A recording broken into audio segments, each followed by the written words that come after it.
Hola, ¿qué tal? Muy buenos días. Estamos aquí en nuestra reunión mensual para ver el panorama económico y financiero del mes de julio del 2024. Mi nombre es Salvador Galindo, yo soy la cabeza de inversiones de Principal Asset Management México y nos acompañan el día de hoy Federico Lechuga, portafolio manager de renta fija, Tor Solanes, portafolio manager de renta variable y Carlos Bautista, nuestro economista de México. Entonces, pues con eso vamos a empezar a platicar sobre cómo ha evolucionado el entorno económico y qué esperamos hacia adelante. Entonces, Carlos, primeramente, pues durante 2023 había mucha expectativa por parte de los analistas de que iba a haber una recesión liderada en Estados Unidos principalmente por el alza de tasas de interés y el impacto que eso iba a tener en la economía, ¿no? No necesariamente pasó eso, la economía siguió con crecimiento positivo. ¿A qué atribuyes tú que fue esa sorpresiva resiliencia de la economía americana? Así es, Chava. Como mencionas, el año de 2023 fue un año de sorpresas económicas positivas, particularmente en Estados Unidos, y la sorpresa vino prácticamente del consumidor estadounidense, que a pesar de las elevadas tasas de interés, mostró resiliencia durante prácticamente todo el año, ¿no? Acercándonos un poco hacia el final del año, vimos una cierta debilidad que nos hacía pensar que el 2024 podría apuntar a un menor crecimiento. Los precios también empezaron a moderarse, sin embargo, pues arrancando el año empezamos a ver otro panorama y esa es la principal causa, ¿no? Un consumidor que a pesar de las tasas de interés continuó bastante resiliente y soportado por el apretamiento del mercado laboral, ¿no? La tasa de desempleo estuvo en mínimos históricos, los salarios crecían y por lo tanto eso hizo que en el margen los consumidores tuvieran un ingreso disponible mayor que en años pasados, ¿no? Oye, y había un tema ahí de que las empresas, el riesgo de refinanciamiento por parte de las empresas a medida que se refinanciara, su costo financiero iba a subir de forma importante, pero me parece que hay un tema ahí del timing de esos flujos, ¿no? Que no necesariamente se dio en el corto plazo y eso ha ayudado a empujar un poquito ese factor negativo, ¿no? Sí, sí, totalmente. El famoso muro de vencimientos, ¿no? Del que tanto se habló, que se refiere a este proceso en el cual las empresas tenían que refinanciar sus créditos, que lo sacaron cuando la tasa de interés estaba alrededor de menos de 2%, ¿no? Niveles históricamente bajos y tocaba refinanciarlos. Hubo espacio para hacerlos eso un poco más en el mediano plazo y de alguna forma también ha retrasado la expectativa de que eso pueda golpear de manera importante al desempeño económico, ¿no? Muy bien. Oye, y ya pongámonos en este año, la expectativa a principio de año era que pues ya la economía iba hacia un aterrizaje suave, no necesariamente hacia una recesión, pero sí una desaceleración que a lo mejor le daba espacio a los bancos centrales pues de bajar tasas de interés, ¿no? Pero bueno, estamos a mitad del 2024, algunos bancos centrales ya bajaron algo la tasa de interés, pero la Fed, que es el que todo el mundo vigila, pues no ha bajado nada, ¿no? Entonces, ahí, ¿qué esperas tú hacia adelante? ¿Es un aterrizaje suave todavía? ¿Y qué tanto espacio tienen para poder moverse los bancos centrales? Claro que sí. Me gustaría como mencionar nada más rápidamente pues un breve resumen de lo que hemos visto durante estos 6 meses, ¿no? Como bien mencionas, estamos parados en la mitad del año y tenemos el panorama, la imagen de cuál ha sido ese comportamiento durante esta mitad. Y la realidad es que estas expectativas de recesión de las que hemos estado hablando simplemente se han pateado, ¿no? Y la razón es un poco la misma. En el margen, el consumidor ha sorprendido al alza. Cuando ya veíamos hacia el cierre del año que las cosas podían estarse moderando, volvió a sorprender el consumidor estadounidense, sobre todo con datos positivos arrancando el año. Y eso en conjunto si recordamos a inicios de año, con sorpresas positivas también del sector industrial, ¿no? A nivel global, que en este ciclo ha sido el más golpeado, es un sector económico que tiene mucho impacto por las tasas de interés. Entonces, en este ciclo de tasas altas, el sector industrial se ha golpeado. Y, eso parecía repuntar a principios de año, ¿no? Mientras hemos avanzado, se ha perdido cierto ímpetu en el sector industrial. Sin embargo, el consumidor pues sigue aportando a esa resiliencia en el crecimiento, ¿no? Y en ese sentido, nosotros en Principal nos hemos enfocado más en estar del lado del soft landing, un poco en el escenario, hemos sido un poco más vocales en decir que veíamos todavía cierta fortaleza en el consumidor estadounidense. Y me parece que al menos durante los primeros 6 meses así ha sido, ¿no? Los recortes que al principio tenía apreciados el mercado se han ido pateando. En adelante nos platicará un poquito más nuestro especialista de tasas, de qué implicaciones ha tenido esto y hacia futuro en términos de inversiones y del mercado. Sin embargo, lo que es una realidad es que pues ahora estamos con la expectativa de que se haga solo un recorte de la tasa de interés hacia finales del año. Y lo que sí también quisiera puntualizar, después de estos 5 meses de cierta resiliencia, también es una realidad que los últimos datos en el último mes han mostrado una moderación en el crecimiento, ¿no? Es decir, por fin parece ser, hay pues más evidencia de señales de que el consumidor en el margen está perdiendo ímpetu, sigue aportando al crecimiento, los salarios siguen creciendo, pero a una tasa mucho más moderada y mucho más en línea pues, con los niveles elevados de tasa de interés que hemos estado observando. El mercado laboral gradualmente se ha ido enfriando, ¿no? Recordemos que llegamos a tener la tasa en Estados Unidos de desempleo por debajo del 4%, ahorita se ubica en 4%, y me parece que el hecho también de que otros indicadores como las ganancias de nuevos empleos, el apoyo de solicitudes de desempleo empieza a crecer. Es decir, hay una serie de señales que apuntan a que gradualmente el mercado laboral se enfría, gradualmente el consumidor pierde ímpetu y eso nos pone en un escenario donde el crecimiento en el margen es menor, ¿no? Bastante ordenado y pues que hasta la fecha, al menos en el último mes, se ha traducido a los precios, ¿no? Este último mes de junio los precios sorprendieron de manera negativa, lo cual pues pone a la Fed, da un respiro a la Fed, ¿no? Después de estos 4 meses de sorpresas, al alza, donde pues parece ser que las cosas lentamente caminan a una convergencia en precios sin pues un desbalance importante en el mercado laboral y sin una pérdida de demanda significativa, ¿no? Digamos, un escenario Goldilocks, ¿no? Como es correcto, en el argot económico nos gusta usar esa palabra, ¿no? Un escenario donde todo marcha pues como debe de ser, ¿no? Okay. ¿Y tú cómo ves esta teoría de algunos economistas que estaban hablando desde principios del año pasado del rolling recession? Que el rolling recession no es otra cosa que en la totalidad en la economía, de repente algún sector entra en recesión, se recupera, otro sector empieza a caer, llega al punto más bajo, se recupera y así va avanzando. ¿Tú cómo has visto estos 6 meses en términos de esa, llamémoslo, teoría de cómo se ha movido la economía y hacia adelante? ¿Tú crees que ya va a ser algo más robusto esta desaceleración? ¿Sí va a haber una recesión en Estados Unidos? ¿Es posible? ¿O seguiremos viendo un rolling recession hacia adelante? Claro. Yo creo que lo del rolling recession sí fue pasando, ¿no? Me parece, creo que gradualmente, ¿no? Y evidentemente sin una tendencia tan marcada. Por ejemplo, esto que decía hace un momento, donde el sector industrial parecía repuntar, ¿no? Y esto no solamente pasó en Estados Unidos, sobre todo en el primer trimestre en Europa, en otras regiones del mundo, como en Asia, en China. El sector industrial daba señales de recuperación, ¿no? Y eso hizo que pues los datos económicos sorprendieran al alza en esas regiones que han sido las más golpeadas en este ciclo. Ahora, no terminó por arrancar, ¿no? Y me parece que el foco del crecimiento continuó siendo la parte de servicios y sobre todo en términos de regiones en Estados Unidos. Y hacia adelante, en cuanto a si va a haber recesión o no, pues es la pregunta del millón, ¿no? Como todos sabemos.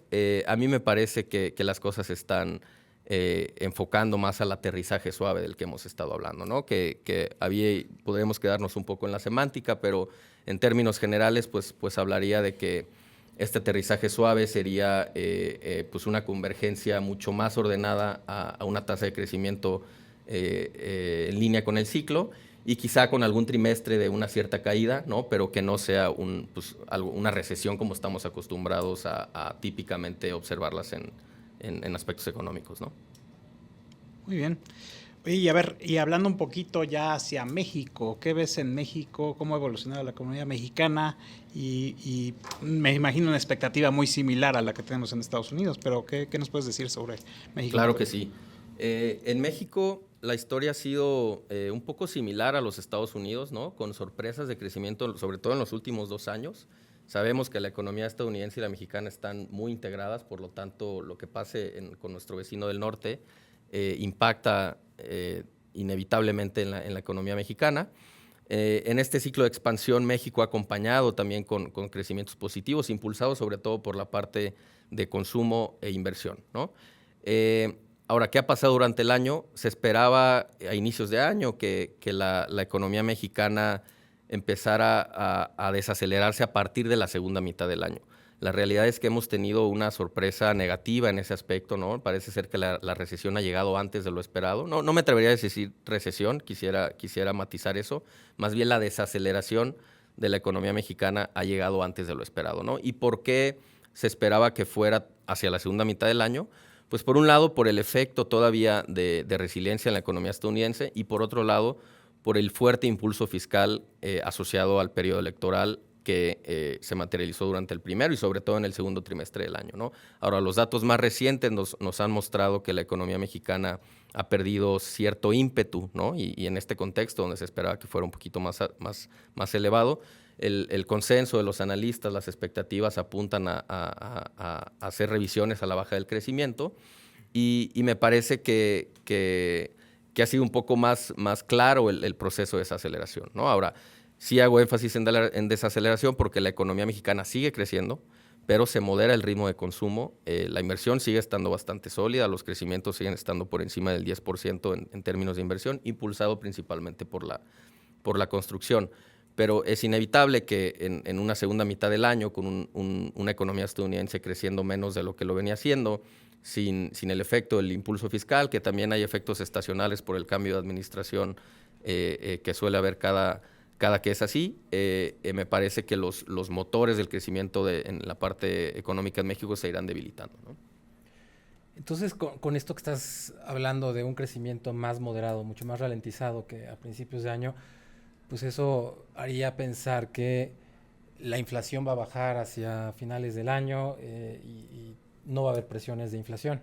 Banco de México va a tener espacio para bajar las tasas.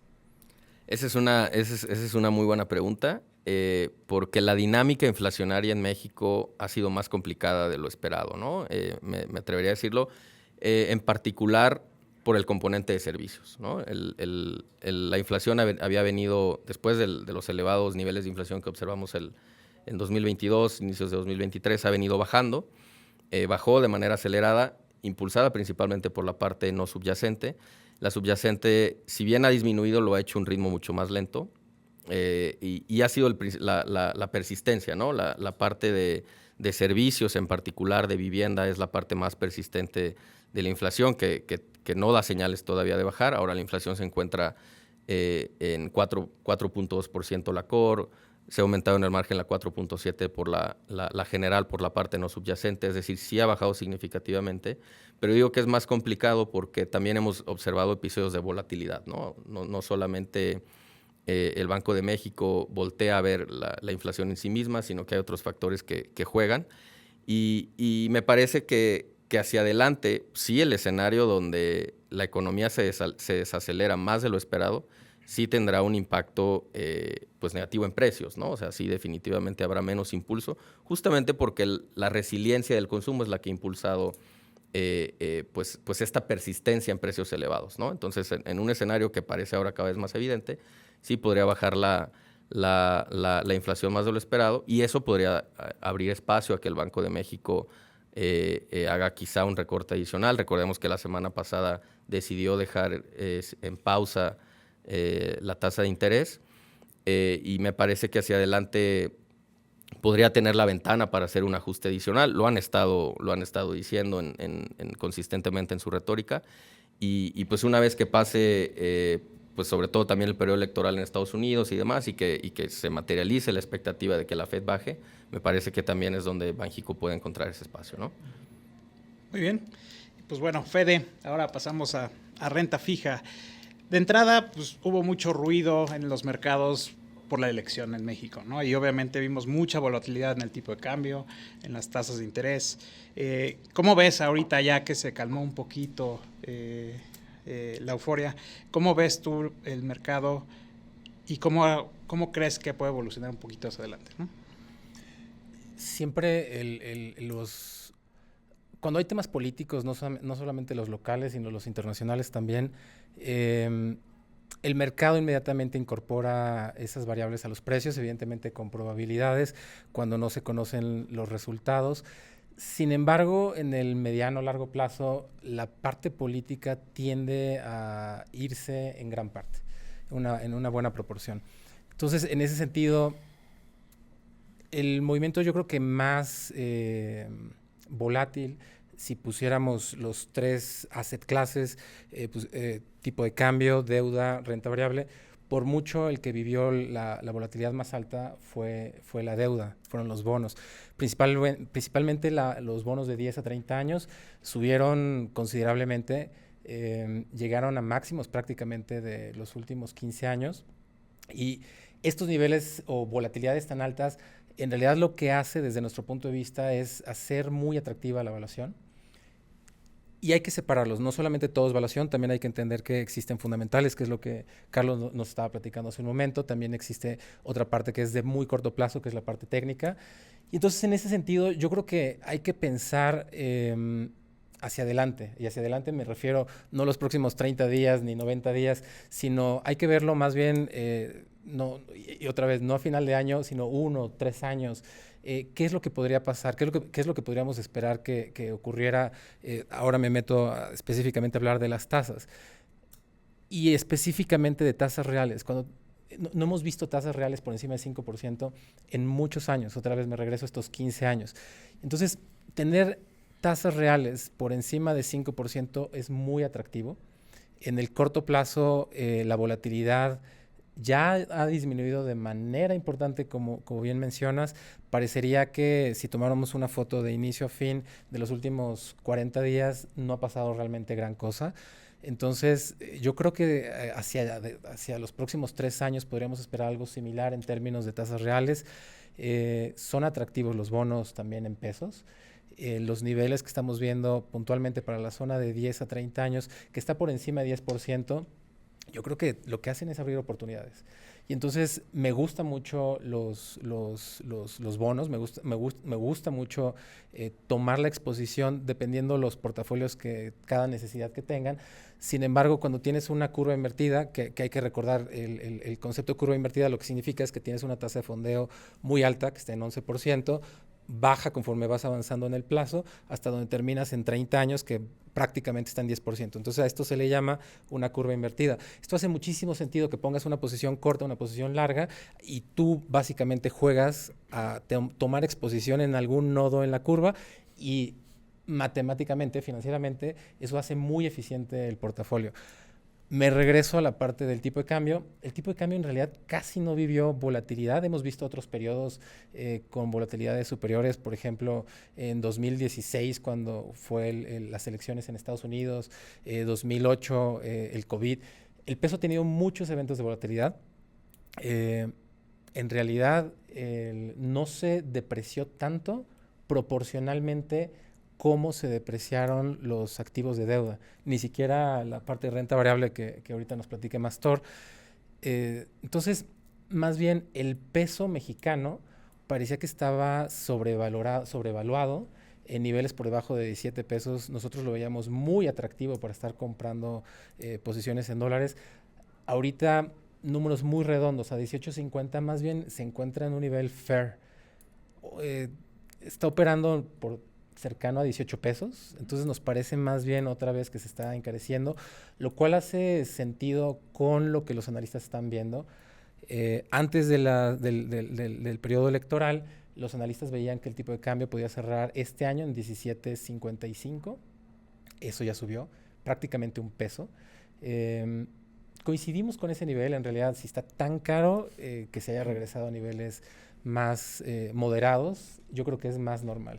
Por otro lado, los inversionistas que usan el tipo de cambio, por un lado, son los que se llaman golondrinos, que son estos que invierten muy rápidamente. Que quieren carry, básicamente, no quieren el diferencial de tasa de interés. Exactamente. La tasa en México sigue muy alta y por lo que dijo Carlos hace rato, va a seguir muy alta. Principalmente el trade ha sido largo peso, corto yenes. Eso seguramente va a continuar varios meses más. Entonces yo creo que hay oportunidad de que el peso se siga apreciando. El nearshoring también es otro tema, pero eso yo creo que es más de mediano plazo. Sin embargo, tenemos el twin deficit en México que de manera natural hacia el mediano largo plazo debe provocar un debilitamiento del peso.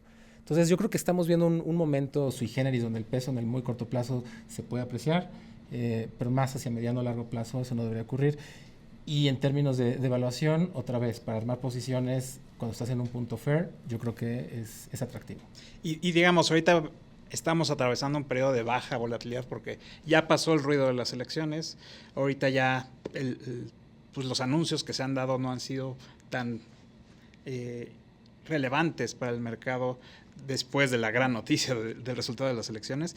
Y tenemos este espacio de par de meses donde puede haber esta tranquilidad, ¿no? Pero bueno, sí hay que considerar que vienen épocas de nuevo con eventos importantes, ¿no? Las elecciones americanas, la toma de gobierno por parte de la presidenta y por supuesto el Congreso en septiembre que pues bueno, va a ser antes de que llegue la nueva presidenta y que pudiera detonar eventos de volatilidad, ¿no? Pero al menos de aquí a agosto pareciera que puede haber tranquilidad, ¿no? En los mercados. Sí, coincido. Yo creo que los eventos más importantes ahorita ya sucedieron. Los siguientes en ese orden es el Congreso, después del Congreso la toma de posesión de nuestra nueva presidenta, después las elecciones en Estados Unidos, por mucho va a ser lo que va a mover el mercado. Entonces va a haber volatilidad. Yo creo que lo que resta del año tenemos un espacio de verano, de descanso, unas semanas donde sí vamos a los que estamos manejando activos, vamos a descansar un poco, pero yo creo que mientras el mercado te dé oportunidades, en estos niveles es atractivo hacer posiciones.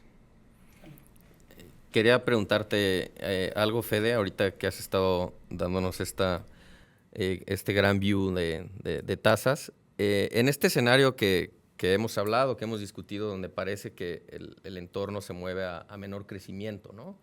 ¿Qué implicaciones puede tener eso para tasas, ¿no? Obviamente en un escenario donde las cosas parecen irse gradualmente, ¿no? ¿Qué hacia futuro, qué implicaciones podría tener para las tasas? Y sobre todo, pues dado el episodio de volatilidad que de alguna forma parece que está también ahí en el horizonte, ¿no? ¿Cómo juega eso para el activo? El primer factor más relevante en las tasas mexicanas, por mucho, es Estados Unidos. Entonces, lo que suceda con las tasas, por un lado la Fed, por otro lado, hablemos puntualmente del nodo de 10 años, que son los más relevantes, digamos, para hacer un resumen de lo que está pasando en toda la curva de bonos. Tú lo mencionaste muy bien hace rato, prevemos una desaceleración en Estados Unidos. Se ve que el crecimiento se debería moderar para los próximos 12 meses con una probabilidad relativamente alta. Entonces, lo que va a provocar eso es que las tasas, cuando menos la parte más larga, debería incorporar en los precios. De hecho, lo vimos en 2023. Justamente octubre fue el mes donde estuvo más alta la tasa de 10 años y a partir de ahí hasta diciembre, principios de enero todavía de este año, las tasas bajaron fuertemente. Sin embargo, lo mencionaste, el consumidor estuvo manteniendo resiliente la economía, las tasas se regresaron, la tasa de 10 años se regresó. Hablando de la tasa de 10 años, esto debería provocar que el mercado de Estados Unidos la comprima, o sea, se baje la tasa. Hay que recordar la relación de precio-rendimiento. Cuando las tasas disminuyen, el precio sube. Entonces, en realidad, lo que estamos diciendo es que se van a apreciar los bonos de Estados Unidos de largo plazo. Ahora, para la parte más corta, que justamente está relacionado con la Fed, el mercado estaba súper optimista a principios de este año. Creían que la Fed iba a recortar en 7 ocasiones, casi 7 ocasiones. Sin embargo, hoy, después de ya varios meses, ya solamente se ve, la Fed dice que va a recortar una vez, el mercado tiene casi 2 veces incorporado en los precios. Vamos a poner que este es el escenario base, 2 recortes de Estados Unidos, desaceleración. ¿Qué debería suceder en México? Para la parte larga, exactamente un movimiento muy, muy similar. la parte larga debería seguir a Estados Unidos, a la tasa base, llamémoslo así. El premio por riesgo, que justamente era lo que preguntaba Chava hace un momento, que fue este episodio de volatilidad, ya aumentó considerablemente, tanto que en realidad el regreso no ha sido todavía preelecciones locales. Entonces nos parecería que esta prima de riesgo va a continuar. Sin embargo, el factor más relevante, insisto, va a ser la base. Por otro lado, ahora me voy a la parte más corta de la curva. El mercado en este momento está priceando en México que solamente va a haber un recorte y un cachito más. Desde nuestro punto de vista, eso da oportunidades para armar posiciones en la zona corta. Nosotros creemos que cuando menos, si la Fed recorta 2 veces, Banco de México va a recortar 2 veces. Lo que tú mencionabas de la Junta de Gobierno que sucedió en junio, los últimos días de junio, para nosotros esta votación de 4-1, donde fue disidente el subgobernador Mejía, está marcando una pauta hacia adelante de un Banco de México donde ya va a tener más en la mesa la discusión de recorte de tasas y cuándo lo van a hacer. Entonces, independientemente de que sea 1 o 2 recortes, el ciclo de recortes de Banco de México yo creo que va a comenzar y toda la curva debería reflejarlo de esa manera. Entonces, otra vez, desde el punto de vista fundamental y desde el punto de vista de evaluación, hace que los bonos mexicanos se vean bastante atractivos. Interesante, ¿no? Porque aparte el tipo de cambio está un poco en la situación inversa, ¿no? Las tasas se ven, bueno, los bonos se ven atractivos desde un punto de vista de evaluación, desde un punto de vista macro, pero si vemos al tipo de cambio, el tipo de cambio se ve más fair value, pero un poquito más hacia el lado caro y con dinámica económica no tan positiva para el peso, ¿no? Entonces, y creo que eso mismo aplica para acciones, ¿no? En este caso. O sea, la parte de renta variable, ahorita vamos a entrar a detalle, pero parecería que también está en un escenario con valuaciones altas, históricas, y con un escenario económico que no necesariamente es el más favorable para inversión en acciones, ¿no? Entonces, si quieres, con eso te cedo la palabra, mi estimado Thor. Pues sí, Chava, la bolsa tuvo un impacto fuerte después de las elecciones. Esto causó una gran sorpresa por lo que ya hemos comentado a nivel político. El Congreso se tomó una mayoría y esto el mercado de equity pues lo toma de una forma, digamos, dividida. Hay varios sectores que lo tomaron mal y se cayeron fuertemente, pero otros lo tomaron positivamente porque el tipo de cambio se depreció y el tipo de cambio hizo que muchas de estas empresas pues se vean beneficiadas, dado que los resultados de las compañías, de las empresas mexicanas, tienen exposición a Estados Unidos. Entonces, digamos que tuvo un efecto mixto en la bolsa. Sin embargo, el mercado de equity pues ya estaba algo débil en lo que empieza este año por un entorno económico menos dinámico que el año pasado. Las tasas están extremadamente altas. Y además las utilidades de las empresas no se esperaba un crecimiento muy fuerte y hemos visto sorpresas negativas en las compañías en el primer trimestre del año. Y bueno, hacia adelante pues el mercado de equity en México pues ya se ve con valuaciones poco demandantes. El entorno de tasas sin duda es un entorno negativo para el equity. Y el tipo de cambio, como bien mencionas, es algo que le favorece al equity debido a que ciertas compañías se benefician. Sin embargo, el ruido político que podemos ver adelante es bastante fuerte ahora que empiecen las nuevas agendas en el Congreso y las nuevas reformas que se buscan pasar. Esto podría meter bastante ruido en el mercado de equity local. Además, pues se tienen resultados del segundo trimestre en este mes. Vamos a ver resultados de las compañías, cómo les fue en el segundo trimestre. Y se espera una mejora relativa al primer trimestre. Y además, pues siempre las compañías están dando un poco de guía sobre qué esperan en la segunda mitad del año. Y se esperan mejores resultados, a pesar de que vemos ya una desaceleración económica. Sin embargo, el año pasado las compañías tuvieron utilidades negativas. Entonces, lo que hace que los comparables sean mucho más fáciles. Y esto, dado estas utilidades mejores que en la primera mitad y además las valuaciones poco demandantes, pues podríamos tener muchos catalizadores para un rebote. Sin embargo, también en Estados Unidos tenemos elecciones y el mercado de equity de Estados Unidos normalmente tiene un impacto muy a gran escala en renta variable global. Entonces, esto también podría meterle mucha volatilidad al equity en México y sobre todo por cualquier tipo de política que vaya a tener Estados Unidos con México, dependiendo quién gane. Eso va a meter mucho ruido también al mercado de equity hacia adelante. Muy bien, muy bien.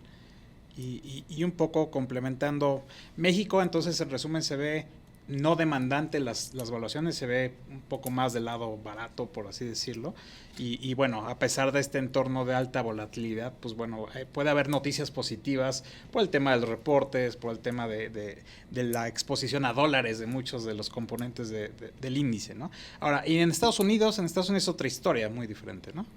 Bueno, sí, en Estados Unidos de hecho estamos, a diferencia de México, que lo vemos en sus percentiles históricos más bajos, en diferentes múltiplos de evaluación a nivel índice.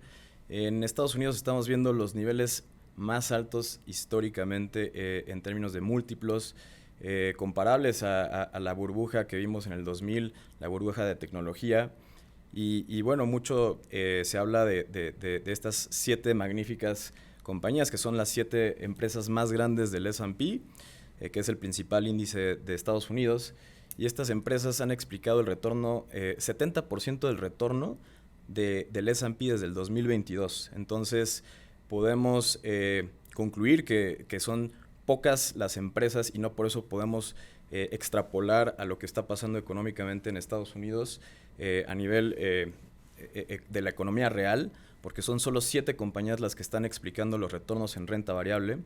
Y esto, pues, a diferencia de en México, pues hace que la renta variable en Estados Unidos pues, se vea un poco menos o mucho menos atractiva debido a todos los posibles riesgos que podemos ver a nivel económico, a nivel de tasas. Las tasas también, como en México, pues se encuentran en niveles relativamente altos y esto pues podría causar un poco o mucha volatilidad junto con cada vez la parte política tiene un impacto mucho más fuerte en equity. Vemos cómo justamente el impacto de la política fiscal podría justamente hacer que las tasas se quedaran un poco más altas de lo esperado, a pesar de que ya vemos que quieren empezar la temporada de recortes en diciembre o en noviembre, pero podría ser que debido a esta agenda fiscal esto podría durar más y esto tiene un impacto ya mucho más duradero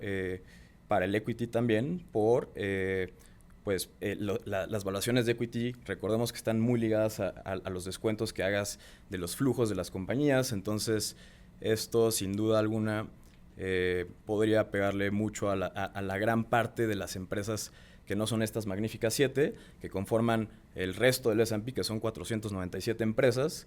Entonces, sin duda, es un mercado muy importante a nivel global que determina si los inversionistas están optimistas o están negativos en este activo de riesgo, ¿no? Entonces, tú lo que te estoy entendiendo es que podrías pensar que estas magníficas 7 son una, llamémoslo, posición dentro del S&P más defensivo. Tú, al tener que seleccionar en dónde quieres participar, ¿qué es lo que preferías estar, en dónde preferías estar tomando exposición, tomando en cuenta el view de Carlos de una desaceleración hacia los siguientes 12 meses desde el punto de vista económico? Muy buena pregunta, Fede. Realmente este es un gran debate para el activo que es renta variable. Es un debate constante que se tiene entre los estrategas y los portafolio managers en renta variable. Y la conclusión o el debate principal es qué tanto se pueden afectar estas 7 compañías por una bajada de tasas o una subida de tasas con respecto a la posición donde está ahorita la tasa.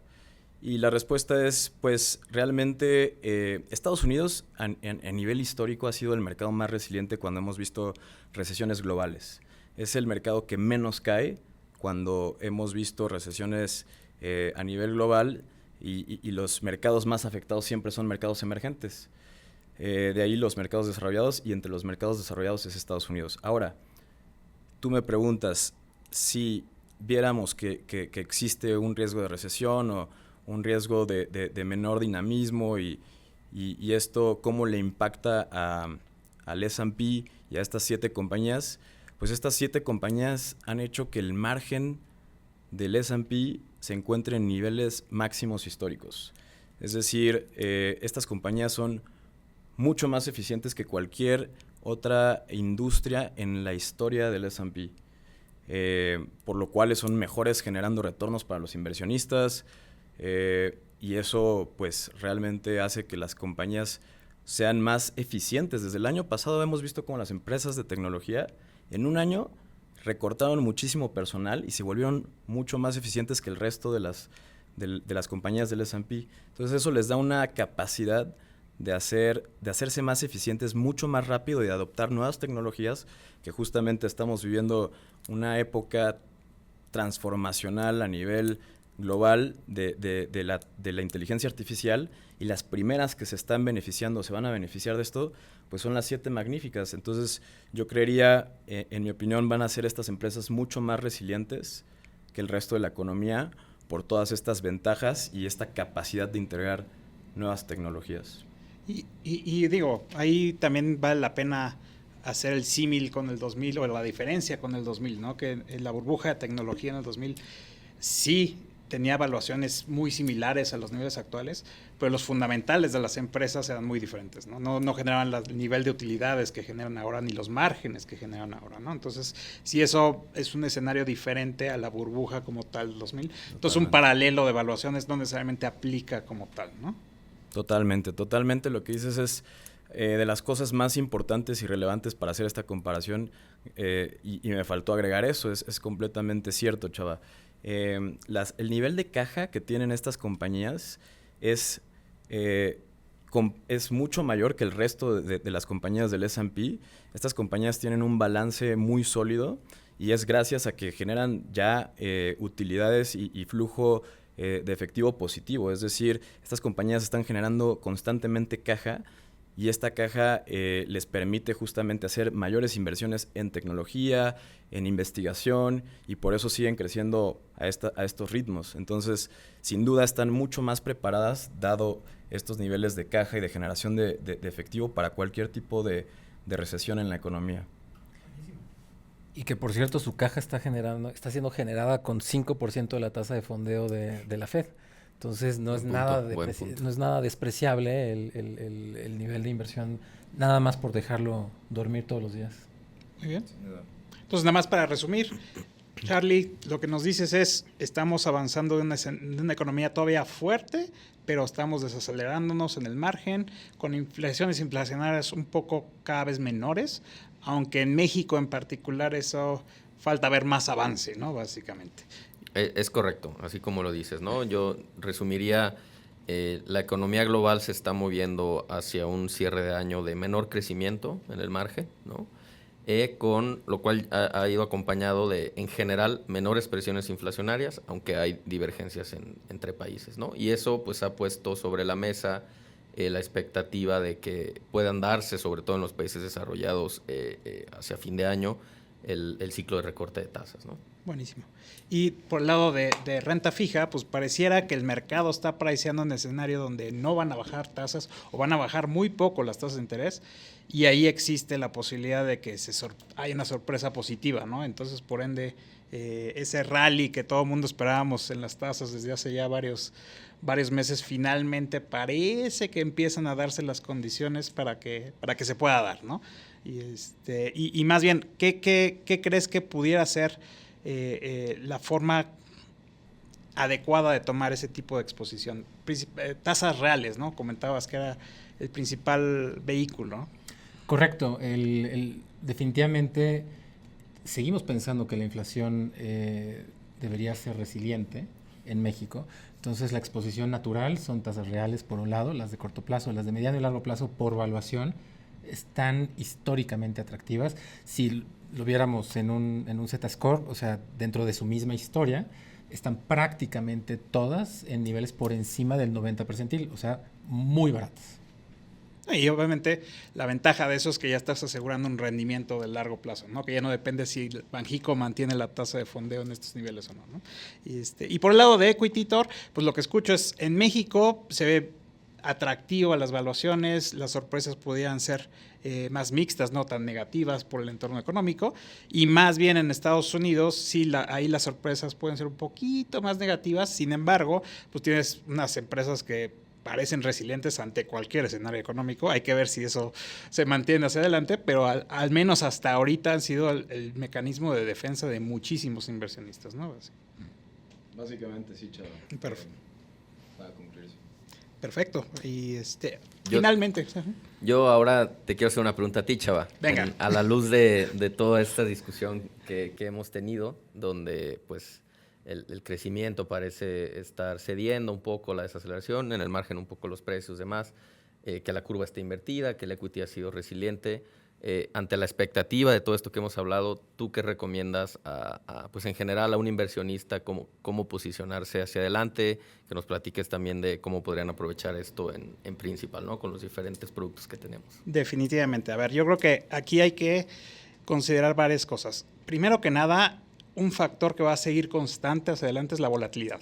O sea, vienen eventos importantes geopolíticos y políticos que pueden generar mucha volatilidad a nivel mundial y en México en particular, ¿no? Entonces, primer punto, yo creo que el valor de la diversificación ahorita es muy, muy grande, ¿no? El tener exposición a diferentes clases de activo y a diferentes monedas es muy, muy importante, ¿no? Y el ejemplo fue el mes de junio, ¿no? El mes de junio lo que te mostró es que los portafolios que traen exposición a otras monedas que habían tenido un performance muy malo los últimos 2 años por la presión del peso, pues bueno, recuperaron gran parte de eso en un mes, ¿no? Entonces, la realidad es que la mejor defensa ante riesgo México es exposición a activos fuera de México, ¿no? Y para eso los portafolios multiactivos, los portafolios balanceados, son el mejor vehículo, porque aparte esos vehículos incorporan todos estos views que ya nos dio Federico y Thor, ¿no? Que es básicamente estamos más positivos en el punto de vista de tasas y eso se va a ver reflejado en esos portafolios, y estamos más positivos en el lado de México, con un poco más de cautela a nivel equity internacional. Entonces, creo que la forma fácil de aprovechar todos estos views es pues, con un portafolio balanceado multiactivos que aparte te va a ofrecer una protección ante toda esa volatilidad que va a venir hacia adelante, ¿no? De acuerdo, buenísimo. Y pues bueno, pues con eso les agradezco. Bueno, antes de eso, mi estimado Charlie, una pregunta muy frecuente que nos hacen es el tipo de cambio. Y a pesar de que ahorita ya hablamos de nuestro escenario de corto plazo, que es a lo mejor algo de estabilidad, tú hiciste, junto con David Camposeco, una nota sobre los determinantes del tipo de cambio. ¿Nos puedes dar un breve Claro que sí, resumen? Claro que sí. Justamente, pues buscamos investigar cuáles son los principales determinantes del tipo de cambio, enfocándonos en países de Latinoamérica, ¿no? Para México, Brasil y Chile. Y en general, pues teóricamente el tipo de cambio está influenciado por el diferencial de inflación, el diferencial de la capacidad de compra entre países y demás. Sin embargo, a nivel empírico observamos que hay otro tipo de factores que inciden, ¿no? Que tienen que ver, sí, con fundamentales macroeconómicos, pero también con movimientos en el flujo de recursos financieros, ¿no? Y en ese sentido, pues analizamos que un determinante importante tiene que ver con el riesgo global, ¿no? O sea, típicamente, pues cuando hay eventos de risk-off, de recesiones o de alta volatilidad, eso impacta negativamente en los tipos de cambio, pero otro factor que también influye es el riesgo idiosincrático asociado a cada país. Por otro lado, también el diferencial de tasas es un factor definitivamente importante, y básicamente lo que hacemos pues, es tratar de determinar cómo pega ese tipo de factores a la parte de tendencia de la serie, o sea, la evolución en el largo plazo, si lo queremos ver así, del tipo de cambio, y otro cómo pega en la parte más cíclica de esa tendencia, ¿no? Es alrededor de esa tendencia cómo se mueven esas fluctuaciones. En términos generales va por ahí. Hay otros factores adicionales que tienen que ver pues, con la matriz productiva de cada país, ¿no? Por ejemplo, en Chile influye mucho el precio del cobre, en México, aunque cada vez menos en el margen, influye el precio del petróleo, en Brasil los commodities, etcétera. Pero pues por ahí va la nota, los invito y los invitamos a que se echen un clavado y la puedan consultar ahí en los canales de Principal.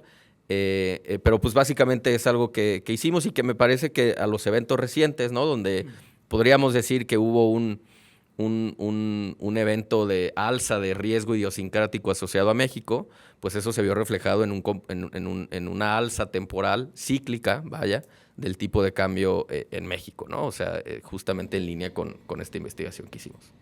Buenísimo, pues muchísimas gracias. Gracias, Federico, gracias, Thor, gracias Charlie. A todos. Y pues nos vamos a abrir el foro a preguntas y respuestas. Y bueno, para todos, gracias por su atención y nos vemos el mes que viene.